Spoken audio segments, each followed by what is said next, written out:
Hello, fellow Bucks fans. This is Old School from WhatTheBuck.net reporting to you live from Valrico, Florida.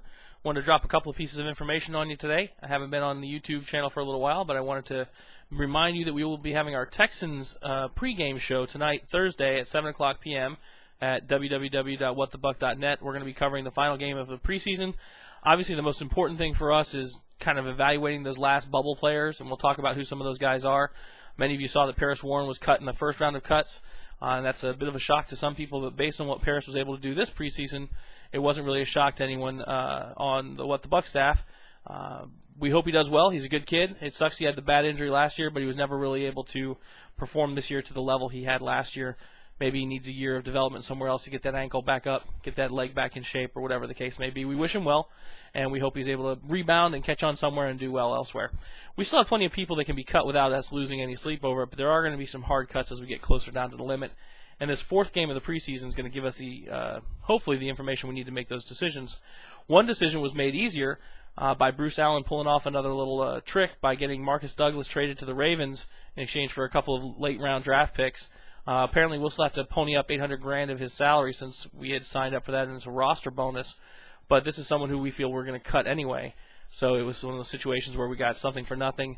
Replenishes some of the late-round picks we've given up over the last couple of years. Also gives us something we can bundle in as trade bait somewhere else. So I think it was some really good sort of shuffling around of resources. Now, with regards to the Texans game, I think one of the things we're going to look for is we're going to look to see Jeff Garcia get in there at least for one series and show that he's not as rusty as he looks.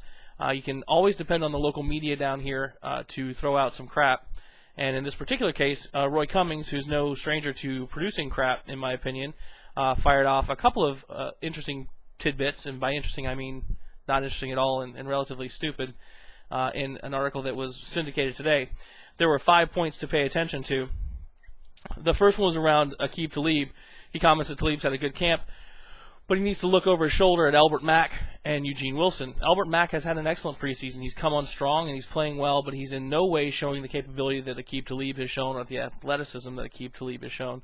I don't think that he is a legitimate threat to Talib's nickel spot at the corner right now, though he is certainly showing enough skill to have ousted, in my opinion, guys like Sammy Davis, who was released on the injured list, but would have been released anyway, and made sort of a non-issue out of some other guys who've been around for a while, like Marcus Hamilton, who was so bad in the game against the Jaguars he should have his helmet taken away from him during the game. The other one they talk about in that, or that Roy talks about in that article, is Eugene Wilson, who he says the Bucks are really high on, and I think the Bucks may be high in general if they're high on Eugene Wilson at the corner position because he has looked like pure garbage when he's been in at the corner. He looked much more natural in the Jacksonville game when he moved back to safety, but at the corner position he was absolutely horrible and looks to be one of the worst free agent signings we've made since the litany of aging vets post the Super Bowl year.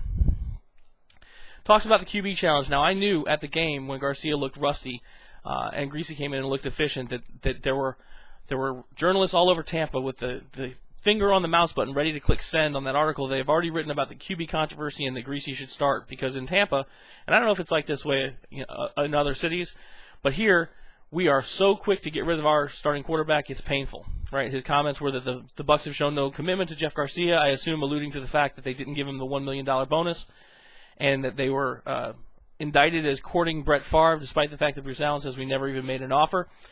The fact of the matter is Jeff was injured. Jeff hasn't had plenty of training camp. Jeff looked like garbage when he went into the game. Jeff is our starter, however, and he gives us the best chance to win. If we get into a regular season game and Jeff throws 2 picks like the ones he threw against Jacksonville, then John Gruden's going to be up his ass, and he should be. But if you'll notice, Brian Greasy made some very similar mistakes, and luckily that stopped us from having a deluge of these types of crap articles and only a paragraph in Roy's article.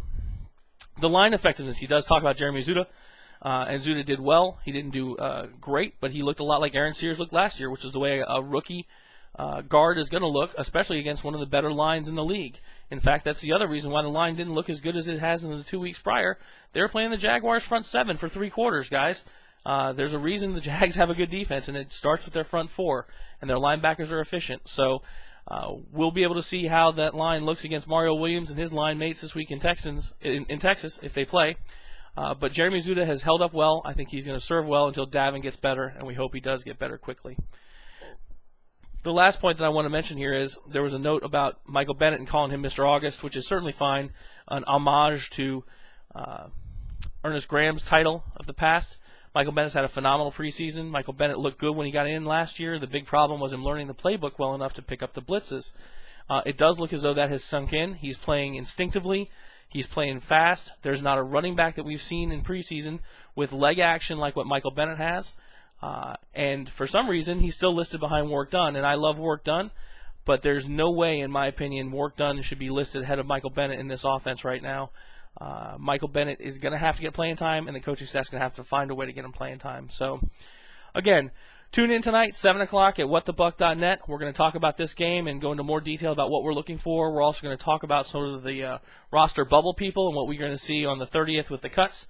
And reminder, we will not be live on Monday because of Labor Day. Hope everyone has a safe and happy time. But we will be doing an extended show next Thursday, and in between then, we'll throw out some YouTubes from here and there to keep you guys informed.